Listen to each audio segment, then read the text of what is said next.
My father body shamed me and made me cry in front of our entire family, so I gave him a brutal reality check and told him I never wanted to see him again, plus all 3 updates. My father has always joked about my body. Despite the fact I am 110 pounds at 5'3" and he is 240 pounds at 5'5", he thinks it's funny to put me down about my weight. When I first introduced my boyfriend to him, he said aloud he's surprised anyone would date me. The worst part is he knows how much it has affected me in the past. When I was a senior in high school, I confided in my school's counselor about it, but she laughed in my face. She said I was delusional, and if I have self-image issues, I need to be put in a ward. This brings us to yesterday. I visited my parents' house for an extended family gathering, and very quickly my father began making fun of me. Look at how her thighs jiggle. Look at her stomach folds when she's sitting. I was on the verge of tears already, but he made one more remark that completely sent me over. How do you even have a boyfriend? Is he into whales or something? I mean, can he even find the hole? At that moment, I lost it. I stood up and through tears started screaming. Fuck you. You weigh more than twice what I do. Your gut rests on your thighs and you're insulting me? What kind of a dad are you? I hate you. He looked around stunned with his mouth agape, then finally responded with, excuse me, I am your father. You will respect me. If not for me, you wouldn't be alive right now. I was crying by this point and asked him what he gets out of humiliating his own daughter in front of people. Instead of taking any form of accountability, he just brushed me off. He told me he was only joking and I need to stop being so serious, that I can't help my body turned out the way it did. He then once again told me to stop being dramatic and accept that it's a joke. I ended up leaving the house right away. I drove home with tears streaming down my face. By the time I got back to the apartment, my boyfriend could tell right away that something was wrong. He asked me what happened, and I just broke down. I told him everything. How my father had humiliated me in front of the whole family, how he kept making fun of my weight, and how he said that disgusting thing about him being into whales. My boyfriend's face turned red with anger as I kept talking, and I could see his fists clenching. I've never seen him so furious. He hugged me tightly and told me over and over again that I didn't deserve any of that my dad was completely out of line, and that I was perfect just the way I was. It felt good to be held, but the pain of what happened still stung. He pulled back and looked me in the eyes. I can't believe he'd say that to you. How could he be so cruel? You're beautiful, and you deserve so much better than this. I could tell he was barely keeping it together. I want to talk to him. He can't keep treating you like this. I shook my head, wiping away my tears. No, please don't. It'll only make things worse. He won't listen to you, and I don't want to create more drama. I just want to forget about it for a while. Please. He sighed, but he nodded. All right, if that's what you want. But promise me, if he ever says anything like that again, you'll tell me right away. I can't stand the thought of him hurting you like this. I nodded and hugged him again. I'm just so lost right now. I don't know what to do. Update 1. I sat my father down as per my boyfriend's request and tried to speak to him again. It ended up being the same as the previous times. My partner's father has heard of what's been happening but never witnessed it until yesterday. My parents came over to visit again with no knowledge that my partner's parents were there. It was only a visit for planning my 21st birthday. My dad didn't seem to care that there was a new member to the audience and started his joking around. I was wearing a pair of tights, which some of you know as leggings, as my sweats were dirty. I rarely wear tight clothes as it gives my father more fuel to his insults. I was making coffee and he shouted, "Why are your thighs jiggling like that? Do you actually train?" My mother laughed like it was the funniest thing ever, and I heard a smack and my dad yelping straight after. That's a common thing between my parents, but it usually only happens in front of others. My future in-laws didn't say anything, but I could see they were confused and annoyed. After the next couple of pinches and comments, my partner's dad lost it. He started berating my dad and told him that he's a pathetic excuse for a father. Told him that for all these years he had to ensure I was okay because he didn't have a clue to raising a child. How sick he was for even thinking it's okay to treat a daughter like that. He made sure to tell him how he has damaged me mentally to the point of just accepting it. How many times his son had to hold me until I cried myself to sleep over one of his jokes. That went on for what seemed like forever, and my partner soon joined in. It ended up being turned to my mother, who tried to switch sides again. My partner's mother is a good woman, but she has a nasty side and she wasn't afraid to show it. She is one woman you don't want to upset. She ended up saying that they either apologize and get the F out or they no longer have a daughter. They apologized, but my dad still couldn't see why it's so wrong to joke. It's what fathers do apparently. I was crying during the extent of it and still am. Not about the fight, but the fact that I know just how pointless it was. I was right as he came back today and gave me a bag with holes cut into it. I got your birthday outfit. You won't actually fit into a dress. So I got this bin bag for you. I even made the holes bigger for your arms and thighs too. Make sure to wear a belt. I just froze in place and could only focus on his smirk. I was still standing there, bag in hand, as he drove away. Later on today, I got a message from him related to my writing and art that he found. He started mocking that too. He commented on how I wish I could be as perfect as the characters I come up with. I use writing drawing as a way to cope, and he is right. I do wish I could be that perfect, that confident. Normal, but I'm not. I'm a screw up. He made that clear. He made sure to let me know that I will never be as good, that I don't have the gene that's been passed down through generations. Update 2. I made my dad a gift basket with a note since he loves to read what I write so much and won't bother listening in person.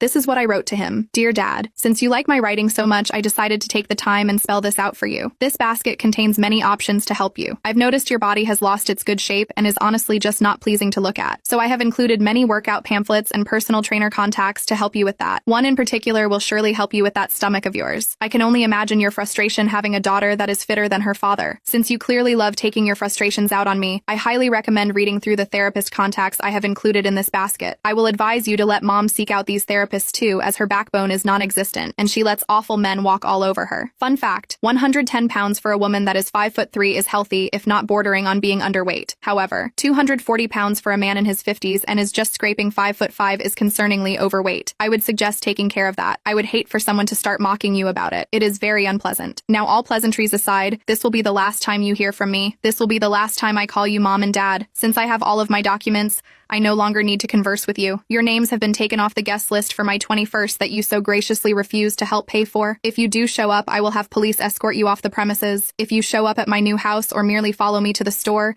it will result in the police being called. If you continue this behavior, I will file a restraining order against both of you. If you would like a reason for this, you will have to find it yourself. It is quite obvious, but since you are so focused on damaging me into submission, I fear you will never understand. That is not my problem. Yes, you did bring me into this world, but you are not my parents. I have a family, and you will never be a part of it. Please do take my advice and seek help. This is not a joke, Dad. Yours truly. I know that the note was rushed and short, but it was all I was capable of writing. My aunt's phone has been blowing up, but she has ignored and blocked their numbers. She has even made sure to let the rest of our family know what has happened and why. As far as I know, they have been getting berated and disowned. I can't help but feel a little bit of pride. Update 3. After sending the letter, I felt a mix of relief and anxiety. Part of me was proud for finally standing up to them, but another part was scared of what they might do next. A few days went by with silence from their end, and I thought maybe they'd finally gotten the message. Well, the day of my 21st birthday party came around, and I was trying to focus on having a good time. I was surrounded by my friends, my boyfriend and his family, who have been nothing but supportive. We rented a small hall, and everyone was laughing, eating, and dancing. I was starting to feel like maybe I could have a good time without interruptions, but just as we were getting ready to cut the cake, I noticed my boyfriend's mom whispering something to him and nodding toward the entrance. I followed her gaze and my stomach dropped. There they were, my parents, standing right at the doorway like they had every right to be there. My dad had this look on his face like he was trying to appear calm and friendly, but I could see right through it. My mom was holding onto his arm, looking nervous and unsure. I felt my hands start to shake, and I quickly looked away, hoping they wouldn't come in and ruin everything. Before I could react, my boyfriend walked over to them with a stern expression. I couldn't hear what he was saying, but he was shaking his head and pointing toward the exit. My dad started to argue back, his voice raising. I saw a few of my friends exchange worried looks, and my aunt, who had been sitting with her husband, got up and made her way over to them. The next few moments felt like a blur. My dad started yelling about how they were my parents and had every right to be there. My boyfriend's dad quickly stepped in,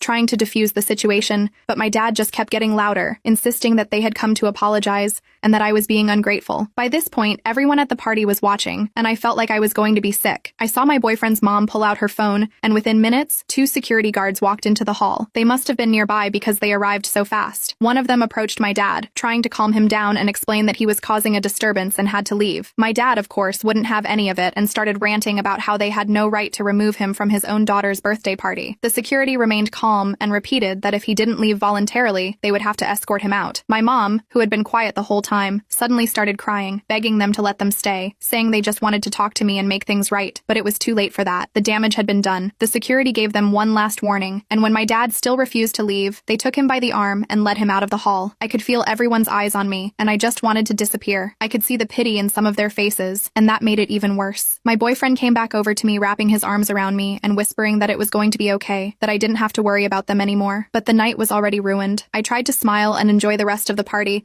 but it was hard to shake the feeling of embarrassment and anger. The next day, I was home alone when I heard a knock at the door. I peeked through the peephole and saw my parents standing outside. I really didn't want to deal with them, but I knew they weren't going to go away. I opened the door just a crack, enough to let them know I was there, but not enough for them to come inside. "What do you want?" I asked. "We just want to talk," my dad said. "We're sorry," my mom added, looking at the ground. "We didn't mean to cause a scene. We just wanted to apologize and see you." I shook my head. "It's too late for that. You can't just show up whenever you want and expect everything to be okay." "Please, honey," my dad said, his tone that of a scolding parent. "We're your family. You can't just shut us out like this." I felt a surge of anger rise up in me. "I can and I will. You made your choices, and now you have to live with the consequences. I'm done letting you hurt me." My boyfriend, who had been in the other room, must have heard the commotion because he came out and stood beside me. "She's She's told you to leave. You need to go now. My dad looked like he was about to argue, but my mom tugged on his arm, pleading with her eyes. They both turned and walked away, my dad muttering something under his breath as they left. As soon as the door closed, I burst into tears. My boyfriend pulled me into a tight hug, whispering that I did the right thing, that I was strong for standing up for myself. And even though it hurt, I knew he was right. I was done letting them control my life, and I wasn't going to let them drag me back down again.